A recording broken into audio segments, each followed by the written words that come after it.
The things that void your fasting, scholars say, are 7. So memorize them, and then you don't have to worry about anything else, because now you know that these 7 nullify your fasting, so anything else does not. First of all, eating and drinking. So eating and drinking, anything that goes into your stomach,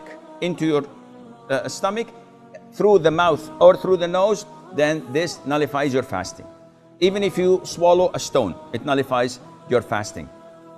Secondly, whatever takes the role of food and drink, such as the IV, if you have glucose, for example, that you can live for 3-4 days without eating and drinking, just because of this IV is going into your veins. So this nullifies your fasting.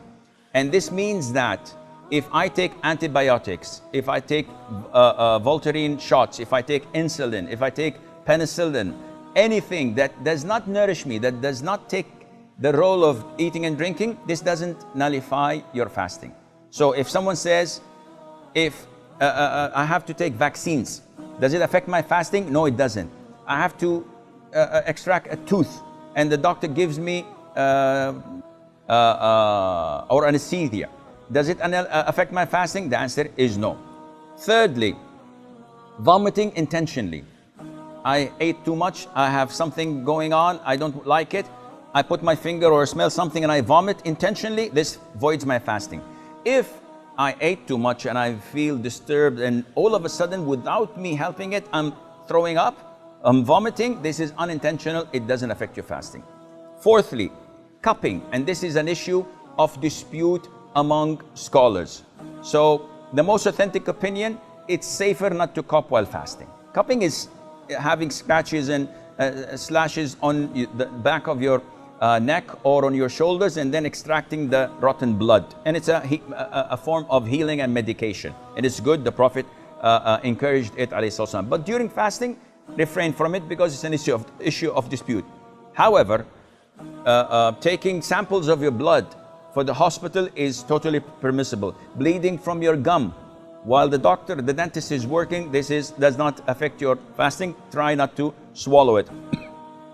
What else? Donating blood, if it wears you down and it's a pint or two, in this case, make it after Maghrib. And if you don't have the possibility to make it after Maghrib, then do it and make up for that day.